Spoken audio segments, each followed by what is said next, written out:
बागेश्वर जिले में गुरुवार रात हुई मूसलाधार बारिश ने पौसारी गांव को गहरे जख्म दिए हैं। कनलगढ़ घाटी में पहाड़ी से आए मलबे में 2 घर पूरी तरह बह गए। इन घरों में रह रहे 6 लोग मलबे की धारा में बह गए, जिनमें से एक बच्चे को सुरक्षित बचा लिया गया। लगातार 2 दिन तक चले रेस्क्यू अभियान के दौरान 3 शव बरामद कर लिए गए हैं, जबकि 2 लोगों की तलाश अब भी जारी है। ये त्रासदी पूरे गांव पर गहरे दुख और असुरक्षा की छाया छोड़ गई है। क्षतिग्रस्त मकानों और बर्बाद खेतों को देखकर ग्रामीणों की आंखें बार बार नम हो रही हैं।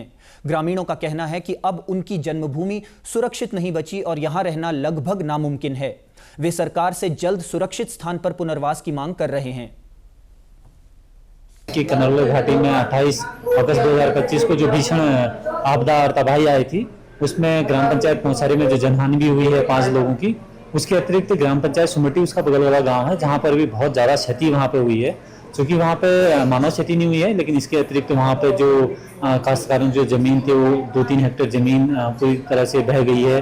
और हमारे जो मेरी गांव मेरी सड़क जो 1 किलोमीटर उसका डिस्टेंस था, वो पूरी तरह से वॉश आउट हो गई है। और जो मेन सड़क है हरसिला टू जगथाना, उसमें मालोखेत जो मिनी स्टेडियम है हमारे गांव के नीचे, वो 300 मीटर वो वाइट वॉश हो गई है। तो वहाँ पर अभी 2-3 गाँव का कनेक्शन जो है रोड मार्ग से वो पूरी तरह से टूट चुका है। वहाँ से लोगों से कोई संपर्क नहीं हो पा रहा। हम सरकार और प्रशासन से ये निवेदन करते हैं कि हमारा ग्राम पौसारी, तोक साइजर, मानीगैर और जुगा पानी जितने भी हमारे तोक हैं ग्राम पौसारी के अंदर, तो हमको जो है यहाँ से कहीं दूसरी जगह जमीन शिफ्ट करने की कृपा की जाए, जो कि हमारा हर साल ही यहाँ पर क्षतिग्रस्त होने से सारे मकान, रास्ते, नहर और पुल सब खत्म हो चुके हैं।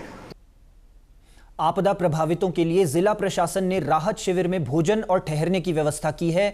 हालांकि मुख्यमंत्री का प्रस्तावित दौरा खराब मौसम के कारण स्थगित करना पड़ा है। प्रभावित परिवार सरकार से स्थायी समाधान की मांग कर रहे हैं।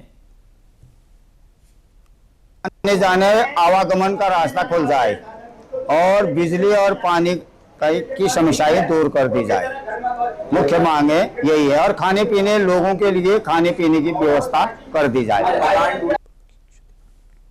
भारी बारिश से नदियों और गदेरों का जलस्तर बढ़ा हुआ है। लोक निर्माण विभाग के 7 पैदल पुल बह गए हैं, जिससे करीब 4 करोड़ रुपए के नुकसान का आकलन किया गया है।